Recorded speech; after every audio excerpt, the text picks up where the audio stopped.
I used to believe that discipline was for the young, the athletes, the entrepreneurs, the people chasing something.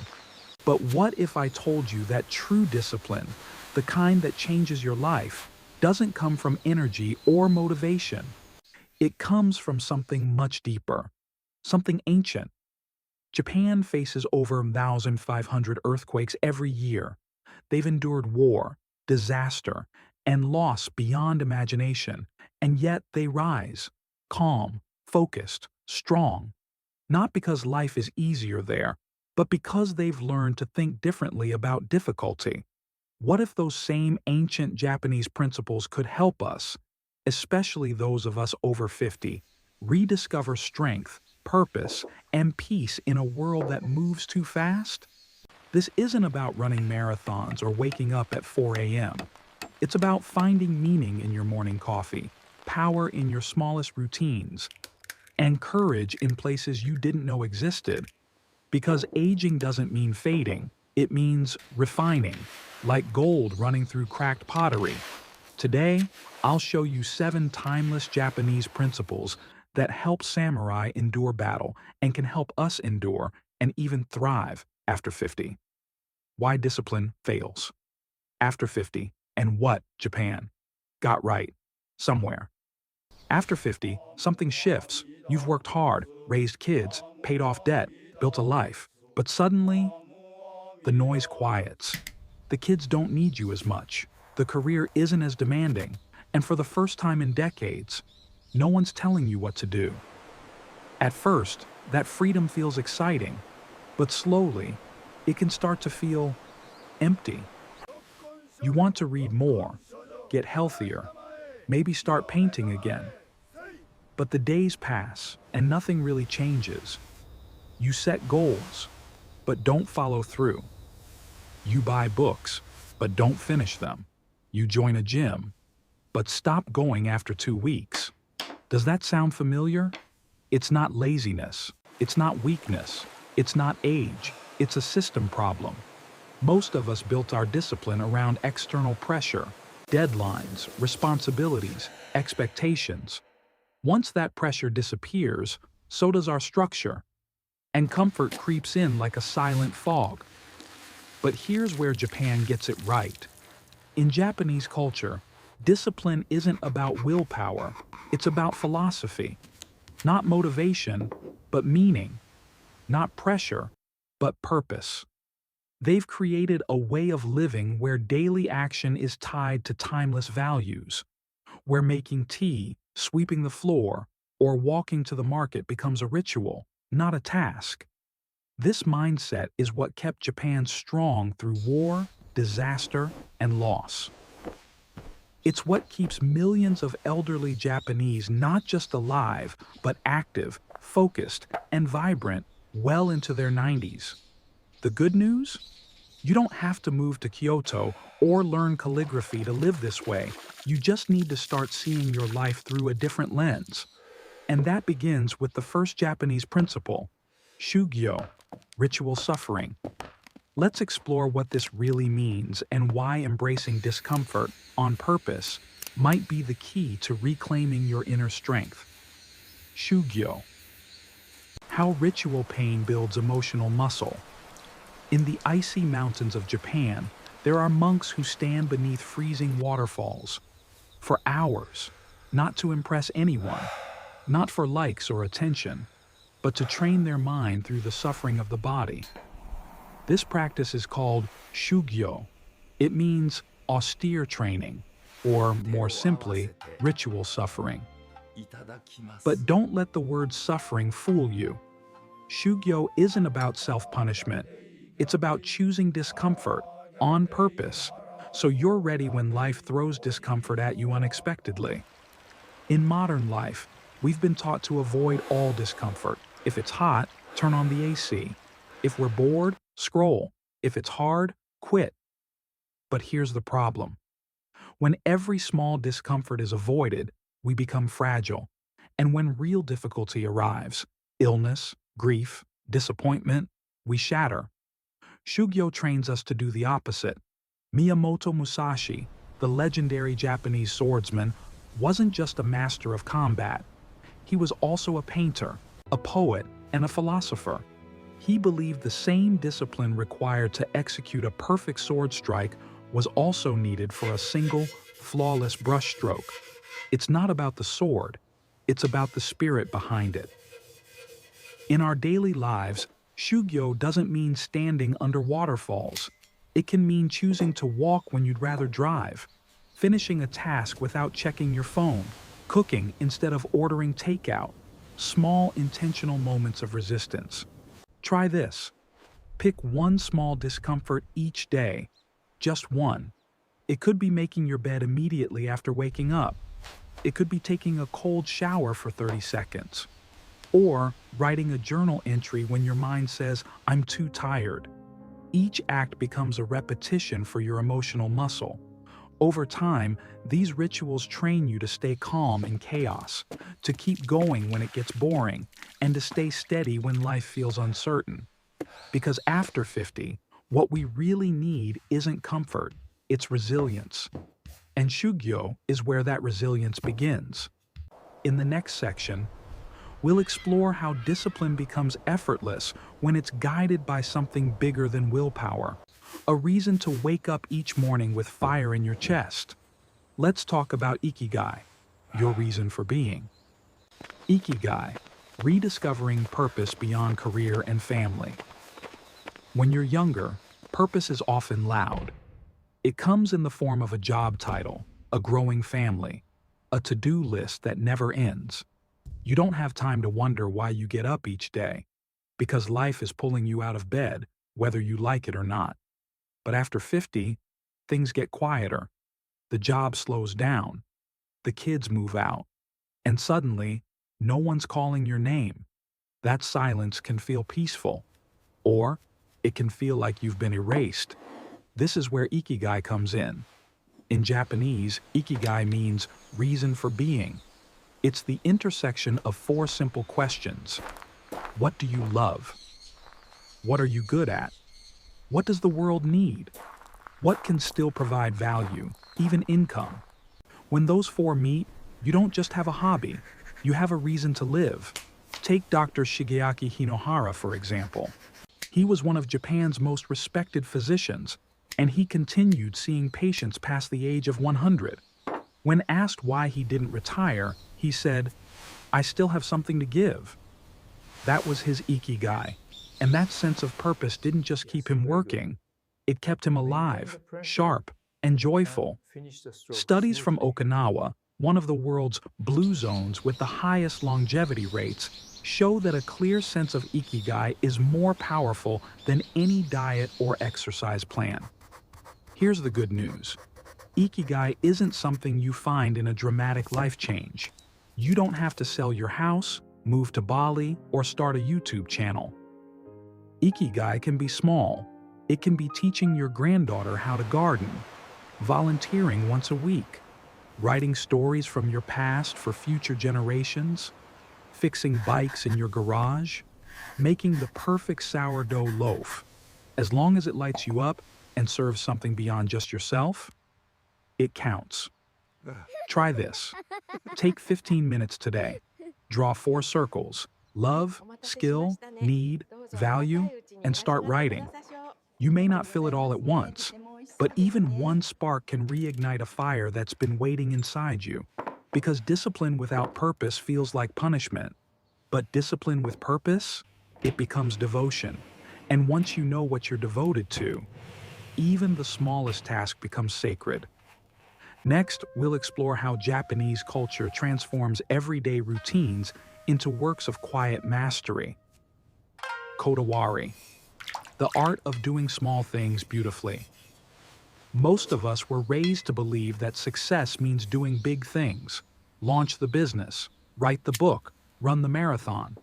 But in Japan, there's a different kind of success. One that lives not in the spotlight, but in the details. It's called Kodawari, a quiet commitment to excellence, even in the smallest task. You see it in sushi chefs who spend decades perfecting how to cut a piece of tuna, in gardeners who trim each branch like it's a sacred responsibility, in tea ceremonies where every movement has meaning. And it's not about perfection, it's about presence. Take Jiro Ono, a sushi master in Tokyo, whose tiny restaurant earned 3 Michelin stars. He's in his 90s, yet still shows up each day to do the same simple tasks: prepare rice, slice fish, wipe counters. Not because he has to, but because to him, these are not chores, they're rituals. Kodawari turns enough into just right. It transforms routine into reverence. In Western culture, we often rush through small tasks to get to the important stuff. But what if the way you fold laundry, make coffee, or write a thank you note wasn't just a means to an end, but a reflection of who you are? That's what Kodawari teaches. And here's how to try it. Pick one simple thing you do every day: brushing your teeth, washing dishes, writing in a journal. Tomorrow, do it with full attention, no distractions, no rush. Do it like it matters, because it does. When you bring care to the little things, you start to rebuild trust with yourself. You prove that you are someone who shows up, not just when it's dramatic or exciting, but even when it's quiet and unseen. And that kind of self-trust, that's where real discipline lives. Now let's talk about the times when even your best effort doesn't lead to results, when life doesn't go your way, and everything feels out of your hands. That's where the next principle comes in: Shikata Ga Nai, the power of letting go gracefully. There are moments in life when no amount of discipline can change what's happening. A diagnosis, a layoff, a sudden loss, you can fight it, resist it, ask, "Why me?" over and over again. Or you can breathe in and say the quiet Japanese phrase, Shikata Ga Nai, it cannot be helped. But this isn't a surrender, it's a shift. It's not about giving up. It's about letting go of what you can't control, so you can focus on what you still can. After the 2011 tsunami devastated entire towns in Japan, news footage showed something remarkable. People lining up calmly for food, children helping sweep debris, elders folding clothes to donate to others, despite having lost everything themselves. No panic, no rage, just quiet action. That's Shikata Ga Nai in motion, a cultural wisdom that says there is pain, yes, but we don't waste energy fighting the tide. We swim with what's left. For many people over 50, this wisdom is desperately needed. You may have lost someone. Your body might not do what it once did. Maybe a dream didn't turn out the way you hoped. Grief, regret, frustration, all real, all valid. But here's the truth. You don't have to carry it all. Try this practice. Tonight, write down 3 things that are weighing on you, things beyond your control. Then next to each one, write Shikata Ga Nai. Say it out loud. Feel the softness in that phrase. It doesn't erase pain, but it releases resistance. And that release? That's where new energy is born. Energy you can use to heal, to act, to live. Because once you've let go of what you can't change, you finally have space to honor what you can. In the next part, we'll talk about how to transform your imperfections and mistakes into something more beautiful than perfection ever could be. Kintsugi, your cracks are proof. You're still here somewhere along the way. We were taught to hide our cracks, to pretend we've got it all together, to smile when we feel broken, to bury our past mistakes like shameful secrets. But in Japan, there's an art form that says the exact opposite. It's called Kintsugi, golden joinery. When a piece of pottery breaks, Japanese artists don't try to glue it back invisibly. They mix lacquer with real gold, silver, or platinum and highlight the cracks. They don't hide the break. They honor it. Because the object isn't ruined. It's more beautiful now, not despite the damage, but because of it. What if we treated ourselves the same way? What if the heartbreak at 42, the business that failed at 55, the relationship that ended after 30 years? What if those weren't scars to cover up, but gold-filled lines in the story of your life? You're not broken, you're rebuilt. Consider this. Studies show that up to 90% of adults abandon new hobbies or goals because they don't feel good enough at the beginning. But Kintsugi reminds us, you don't have to be perfect to begin. In fact, beginning badly and getting better slowly is what makes the journey meaningful. Try this.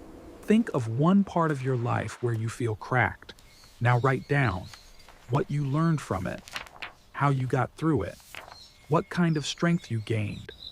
Then imagine filling that crack with gold, not to erase the pain, but to celebrate the growth. Because when you tell your story honestly, when you show the cracks and the courage it took to heal them, you don't become weaker in people's eyes. You become someone they trust, and most importantly, someone you can trust again. Next, we'll look at how Japan turns overwhelming change into steady progress, one tiny step at a time. Kaizen, small wins, beat. Big promises. We've all done it. New Year's comes. We make a list, lose 30 pounds, write a book, start meditating daily, be a whole new person by spring, and by February, we're back where we started, guilty, tired, overwhelmed. The problem isn't you, it's your strategy. In Japan, there's a word for a different kind of growth, the kind that actually works, Kaizen. It means continuous small improvement, tiny steps, repeated daily, stacked quietly, until one day they change everything. Here's a story.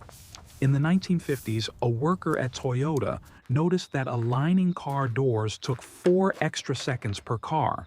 That seemed small, but multiplied over thousands of vehicles, it meant millions in lost time and money. So they fixed it, not with big speeches, but by trimming those 4 seconds. That's Kaizen, and it works for your life too. Instead of saying, I'll walk an hour every day, start with 5 minutes, then 10, then 15. Instead of, I'll read 52 books this year, start with 5 pages a night, then 10, then maybe, someday, the book writes itself. You see, Kaizen kills the myth that change has to feel heroic. It replaces pressure with momentum. And here's the magic part. Small wins create something big, self-trust. Because when you show up consistently, gently, without fanfare, you stop proving something to the world and start proving something to yourself. Try this. Pick one habit, shrink it until it feels almost silly, so small you can't fail. Then do it for 7 days. Watch what happens to your confidence, because real transformation doesn't look like fireworks. It looks like quiet progress that compounds over time. And the best way to protect that progress is by creating space for it to breathe. Danshari, clearing space to hear what truly matters.